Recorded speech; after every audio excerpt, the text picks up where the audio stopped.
Okay, so I wanted to share this with you. This Bible verse that I'm getting ready to read over you means something to me because of what I went through. I actually wrote this. It's no longer my case. I surrendered the case to God. I wrote this on specific pieces of paper and wrote this Bible verse on the outside of the folder. And it has to do with, you can predict the weather, but you can't see what's going on around you, or that what you're doing is evil. And I just looked outside, and this Bible verse hit me yesterday. So I want y'all to look at the sky. And it just thundered. And all of a sudden I heard the Bible verse again. Matthew 16, verse 2 through 3. One day the Pharisees and the Sadducees came to test Jesus' claim of being the Messiah by asking him to show them some great demonstrations in the skies. He replied, "You are good at reading the weather signs of the skies. Red sky tonight means fair weather tomorrow. Red sky in the morning means foul weather all day. But you can't read the obvious signs of the times."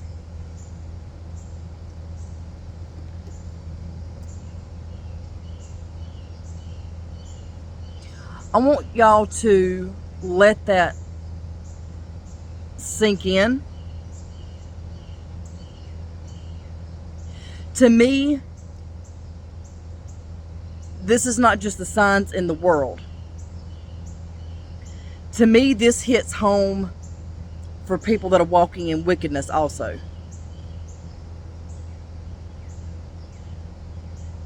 That you can look up in the sky and say, oh, it looks like it's getting ready to rain, or it's getting ready to thunderstorm.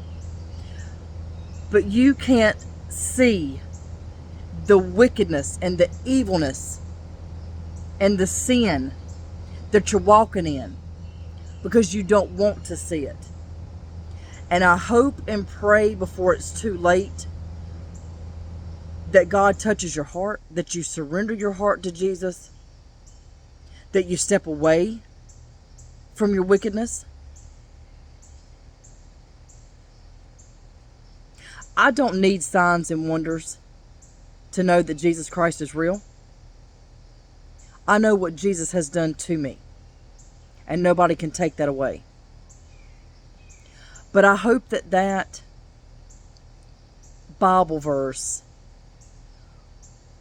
resonates in somebody that needed to hear that, because I heard it in my head yesterday, and I just looked outside, and all of a sudden thunder rumbled. Stay focused on Jesus. Stay focused on your relationship with Him. Pay attention to the signs that we are seeing and what we are hearing.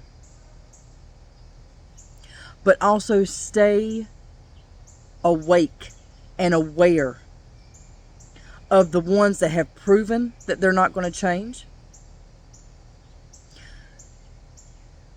God will use anybody to wake you up. Okay? Judas had to do what he had to do to Jesus for Jesus to make it to the cross. Jesus had to have Judas. I had to have all those Judases that did what they did to wake me up. We have to always be thankful and grateful when our eyes are opened. We have to be thankful for the ones that God allowed to come against us to wake us up, because that was part of His plan. Forgive them, surrender them to God, and see it as a blessing. But I really, really hope that that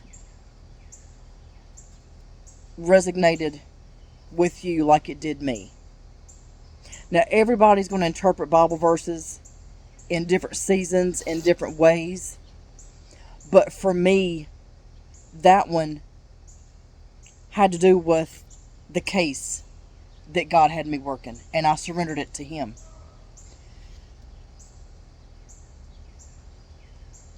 To know that you can go outside and say, oh, it's cloudy today, but you can't see right in front of what you are doing to people. That is not of God, in the name of Jesus Christ.